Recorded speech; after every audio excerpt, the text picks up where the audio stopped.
कहानी की शुरुआत मंगल ग्रह से होती है, जहां नासा का अरेस 3 मिशन चल रहा होता है। 6 अंतरिक्ष यात्री एक रिसर्च बेस पर काम कर रहे होते हैं। अचानक एक भयंकर धूल भरा तूफान आता है जो पूरे मिशन को खतरे में डाल देता है। कमांडर मेलिसा लुइस तुरंत निर्णय लेती हैं कि सभी को तुरंत बेस छोड़कर स्पेसशिप में जाना होगा। टीम भागती है, लेकिन तभी एक बड़ा एंटीना तूफान में उड़कर बॉटनिस्ट मार्क वॉटनी से टकरा जाता है। मार्क घायल होकर दूर जा गिरता है और उसका बायोमॉनिटर काम करना बंद कर देता है। बाकी क्रू मेंबर्स सोचते हैं कि मार्क मर चुका है। तूफान बहुत खतरनाक हो जाता है, इसलिए कमांडर को फैसला लेना पड़ता है। वे भारी दिल से मार्क को छोड़कर स्पेसशिप में चढ़ जाते हैं और पृथ्वी की ओर रवाना हो जाते हैं। तूफान शांत होने के बाद मार्क वॉटनी होश में आता है। उसे एहसास होता है कि वह अकेला मंगल ग्रह पर छूट गया है। उसके पेट में एंटीना का एक हिस्सा घुसा हुआ है, जिससे बहुत दर्द हो रहा है। वह किसी तरह अपने बेस तक पहुंचता है। वहां पहुंचकर वह खुद ही अपनी सर्जरी करता है, एंटीना को निकालता है और घाव को स्टेपल से बंद कर देता है। मार्क समझ जाता है कि उसकी टीम उसे मरा समझकर चली गई है। अब वह पूरी तरह से अकेला है। उसके पास सीमित मात्रा में खाना, पानी, ऑक्सीजन और बिजली है।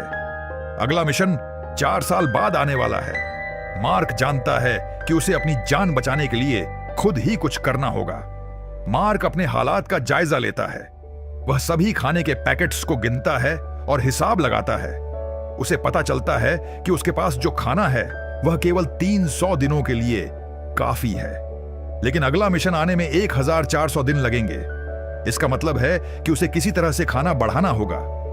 मार्क एक बॉटनिस्ट है, यानी पौधों का वैज्ञानिक। वह सोचता है कि क्यों न मंगल पर खेती की जाए, लेकिन मंगल की मिट्टी बंजर है और उसमें कोई पोषक तत्व नहीं है। मार्क को एक विचार आता है। वह अपने साथियों के और अपने मानव मल का उपयोग खाद्य के रूप में कर सकता है। यह विचार अजीब है, लेकिन यही उसकी जिंदगी बचा सकता है। वह हाब के अंदर एक बड़ा फार्म बनाने की तैयारी करता है। मार्क हाब के फर्श को तोड़कर मंगल की मिट्टी निकालता है, फिर उसमें मानव मल मिलाकर खाद्य तैयार करता है। अब उसे पानी की जरूरत है। वह एक खतरनाक प्रयोग करता है, हाइड्रोजन जलाकर पानी बनाता है। यह बहुत जोखिम भरा काम है, क्योंकि विस्फोट हो सकता है, लेकिन मार्क सावधानी से काम करता है और सफल हो जाता है। अब उसके पास मिट्टी, खाद और पानी है। बीजों के लिए वह थैंक्सगिविंग डिनर में बचे हुए आलू का इस्तेमाल करता है। वह आलू के टुकड़ों को मिट्टी में बोता है। कुछ दिनों बाद आलू के पौधे उगने लगते हैं। मार्क बेहद खुश हो जाता है, क्योंकि उसकी मेहनत रंग लाई है। अब उसके पास खाने की उम्मीद है। पृथ्वी पर नासा के हेडक्वार्टर में सभी मार्क की मौत का शोक मना रहे होते हैं। लेकिन एक दिन सैटेलाइट इमेजिंग टीम की एक वैज्ञानिक मिंडी पार्क कुछ अजीब देखती है। वह मंगल के बेस की तस्वीरें देख रही होती है और उसे पता चलता है कि वहां कुछ बदलाव हुआ है। सोलर पैनल साफ है और रोवर की स्थिति बदली हुई है। इसका मतलब है कि वहां कोई है। मिंडी तुरंत अपने बॉस को बताती है। नासा के डायरेक्टर टेडी सैंडर्स और अन्य वैज्ञानिकों को पता चलता है कि मार्क वॉटनी अभी भी जिंदा है। यह खबर पूरे नासा में फैल जाती है। अब सवाल यह है कि मार्क से संपर्क कैसे किया जाए और उसे कैसे बचाया जाए। नासा की टीम सोचती है कि मार्क से संपर्क कैसे स्थापित किया जाए। उन्हें याद आता है कि 1997 में पैथफाइंडर मिशन मंगल पर गया था। उसका रोवर अभी भी वहीं कहीं पड़ा होगा। नासा मार्क को संदेश भेजने की कोशिश करता है। उन्हें उम्मीद है कि मार्क पैथफाइंडर को ढूंढ लेगा। मार्क को भी यह विचार आता है। वह अपने नक्शे देखता है और पता लगाता है कि पैथफाइंडर लैंडिंग साइट कहां है। वह अपने रोवर में बैठकर लंबी यात्रा करता है। कई घंटों की खोज के बाद वह पैथफाइंडर को ढूंढ लेता है। वह उसे खोद कर निकालता है और वापस बेस लाता है। मार्क पैथफाइंडर को साफ करता है और उसे बिजली देता है। अचानक उसका कैमरा चालू हो जाता है। नासा इसे देख सकता है और अब वे मार्क से बात कर सकते हैं। नासा और मार्क के बीच संवाद शुरू होता है, लेकिन यह बहुत सीमित है। मार्क कैमरे के सामने साइन बोर्ड दिखाता है, जिस पर यस या नो लिखा होता है। नासा सवाल पूछता है और कैमरे को अलग अलग दिशाओं में घुमाकर जवाब देता है। यह प्रक्रिया बहुत धीमी है। फिर नासा के एक इंजीनियर को आइडिया आता है। वे ASCII कोड का इस्तेमाल कर सकते हैं। मार्क हेक्साडेसिमल कोड की मदद से अक्षर बना सकता है। अब वे आसानी से टेक्स्ट मैसेज भेज सकते हैं। मार्क की पहली बात होती है, मैं जिंदा हूं। नासा में सभी खुशी से झूम उठते हैं। अब मार्क अकेला नहीं है, पूरी दुनिया उसके साथ है। नासा अब मार्क को बचाने की योजना बनाता है। उन्हें 2 समस्याएं हैं। पहली, मार्क के पास पर्याप्त खाना नहीं है। दूसरी, अगले मिशन को आने में बहुत समय लगेगा। नासा तय करता है कि वे एक सप्लाई मिशन भेजेंगे जिसमें खाना होगा। वे तेजी से काम करते हैं और एक रॉकेट तैयार करते हैं। लेकिन समस्या यह है कि उन्हें जल्दबाजी में काम करना पड़ रहा है और सुरक्षा जांच छूट रही है। वहीं मंगल पर मार्क को एक बड़ा झटका लगता है। हाब में अचानक प्रेशर लीक हो जाता है और एयरलॉक फट जाता है। पूरा हाब खुल जाता है और मंगल का ठंडा वातावरण अंदर आ जाता है। मार्क की सारी फसल तुरंत मर जाती है। उसके सभी आलू खराब हो जाते हैं। यह उसके लिए सबसे बड़ी आपदा है। धरती पर नासा का सप्लाई रॉकेट लॉन्च होने वाला है। सभी को उम्मीद है कि यह मार्क तक खाना पहुंचा देगा। लॉन्च शुरू होता है, लेकिन कुछ सेकंड बाद ही रॉकेट में विस्फोट हो जाता है। मिशन पूरी तरह से विफल हो जाता है। नासा में सभी निराश हो जाते हैं। अब मार्क के पास खाना नहीं है और कोई बैकअप प्लान भी नहीं है। लेकिन तभी एक अप्रत्याशित मदद आती है। China national space administration CNSA गुपचुप नासा को संपर्क करता है। उनके पास एक शक्तिशाली बूस्टर रॉकेट है जिसे वे नासा को देने के लिए तैयार है। यह अंतरराष्ट्रीय सहयोग का सुंदर उदाहरण बन जाता है। नासा इस मौके को स्वीकार करता है और नई योजना बनाने लगता है।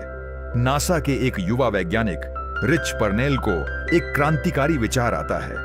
अरेस 3 का क्रू अभी पृथ्वी की ओर लौट रहा है। रिच कहता है कि अगर उस स्पेसशिप को पृथ्वी के गुरुत्वाकर्षण से स्लिंग शॉट किया जाए तो वह वापस मंगल की ओर जा सकता है।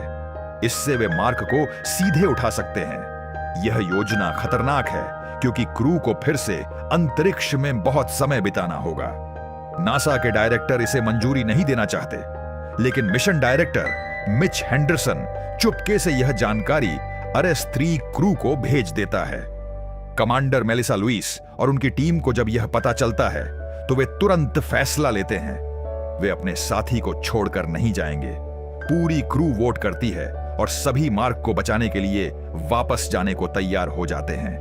अब योजना यह है कि चीनी बूस्टर रॉकेट से सप्लाई भेजी जाएगी। यह सप्लाई अरेस 3 स्पेसशिप को मिलेगी। फिर स्पेसशिप मंगल के पास जाएगा। मार्क को Ares 4 MEAV Mars ascent vehicle में बैठना होगा और खुद को लॉन्च करना होगा। फिर स्पेस में अरेस 3 उसे पकड़ लेगा।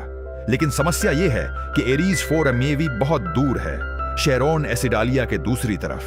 मार्क को 3200 किलोमीटर की यात्रा करनी होगी। उसके पास केवल एक रोवर है जो इतनी लंबी यात्रा के लिए नहीं बना है। मार्क फिर से अपनी इंजीनियरिंग स्किल का इस्तेमाल करता है।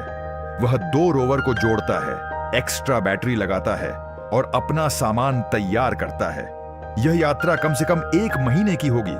मार्क अपनी अंतिम यात्रा शुरू करता है। वह अपने संशोधित रोवर में बैठता है और शेरोन एसिडालिया को पार करना शुरू करता है। यह यात्रा बेहद कठिन है। मंगल की सतह पथरीली है, तापमान बहुत कम है और धूल भरी आंधियां आती रहती हैं। मार्क हर रोज नासा को अपनी प्रगति की रिपोर्ट देता है।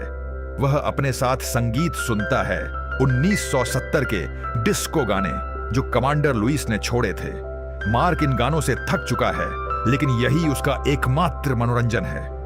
रास्ते में कई बार तकनीकी समस्याएं आती हैं, लेकिन मार्क हर बार उन्हें ठीक कर लेता है। कई हफ्तों की यात्रा के बाद वह आखिरकार एरीज 4 साइट पर पहुंच जाता है। वहां उसे MAV मिलता है, वह रॉकेट जो उसे मंगल की कक्षा में ले जाएगा। अब मार्क को MAV को तैयार करना है। समस्या यह है कि यह रॉकेट बहुत भारी है। नासा की गणना के अनुसार अगर इसे सामान्य तरीके से लॉन्च किया गया तो यह पर्याप्त ऊंचाई तक नहीं पहुंच पाएगा। इसलिए मार्क को इसे हल्का करना होगा। वह रॉकेट के सभी अनावश्यक हिस्से हटाने लगता है। वह विंडो, सीट, कंट्रोल पैनल सब कुछ हटा देता है। वह यहां तक कि रॉकेट के ऊपर का नोज कोन भी हटा देता है। अब यह सिर्फ एक खुला धातु का ढांचा है। मार्क जानता है कि यह बेहद खतरनाक होगा। उसके पास कोई सुरक्षा नहीं होगी, लेकिन यही एकमात्र रास्ता है। वह सारा फालतू वजन हटाता है और रॉकेट को जितना संभव हो उतना हल्का बना देता है। लॉन्च का दिन आ जाता है। पूरी दुनिया इस घटना को देख रही है। RS-3 स्पेसशिप मंगल की कक्षा के पास पहुंच चुका है। मार्क अपना स्पेस सूट पहनता है और MAV में बैठता है। यह अजीब लग रहा है क्योंकि रॉकेट में कोई छत नहीं है। वह सीधे आसमान देख सकता है। नासा लास्ट मिनट चेक करता है। कमांडर लुइस और उनकी टीम तैयार है। मार्क गहरी सांस लेता है। वह जानता है कि अगर कुछ गलत हुआ तो वह मर जाएगा, लेकिन उसके पास कोई विकल्प नहीं है। काउंटडाउन शुरू होता है। 10, 9, 8, 7। मार्क आखिरी बार मंगल को देखता है। इस ग्रह ने उसे मारने की पूरी कोशिश की, लेकिन वह बच गया। 3, 2, 1 लॉन्च। MAV जमीन से उठता है और तेजी से ऊपर जाने लगता है। मार्क पर भारी जी फोर्स का दबाव पड़ता है। रॉकेट हिलता है, कांपता है, लेकिन चलता रहता है। कुछ मिनट बाद मार्क अंतरिक्ष में पहुंच जाता है, लेकिन एक समस्या है। MAV पर्याप्त तेजी से नहीं जा रहा है और RS-3 से बहुत दूर है। नासा में सभी चिंतित हो जाते हैं। मार्क और RS-3 के बीच 68 किलोमीटर की दूरी है। इतनी दूरी को पार करना असंभव लगता है। टीम तुरंत समाधान खोजने लगती है। कमांडर लुइस कहती हैं कि वे अपने स्पेसशिप को आगे बढ़ाएंगे, लेकिन RS-3 में पर्याप्त ईंधन नहीं है। फिर उन्हें एक विचार आता है। वे अपने हर्मीस स्पेसशिप में एक छेद करेंगे जिससे हवा बाहर निकलेगी और वे आगे बढ़ेंगे, लेकिन अभी भी दूरी बहुत ज्यादा है।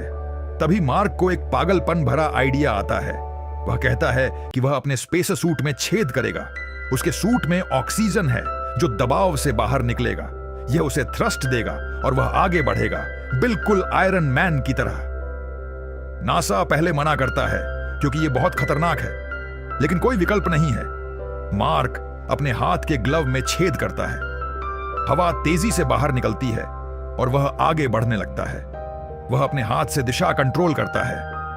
कमांडर लुइस भी अपना स्पेस सूट पहनकर बाहर निकलती है और एक टीथर के साथ मार्क की ओर जाती है। दोनों एक दूसरे के करीब आते जाते हैं। अंत में लुइस मार्क का हाथ पकड़ लेती है। मार्क बच गया। RS-3 स्पेसशिप के अंदर पूरी टीम जश्न मनाती है। मार्क आखिरकार अपने साथियों के साथ है। सभी रोते हैं, हंसते हैं और एक दूसरे को गले लगाते हैं। कमांडर लुइस कहती हैं, हम अपने आदमी को वापस ले आए। मार्क भावुक हो जाता है और मूवी यहीं समाप्त हो जाती है।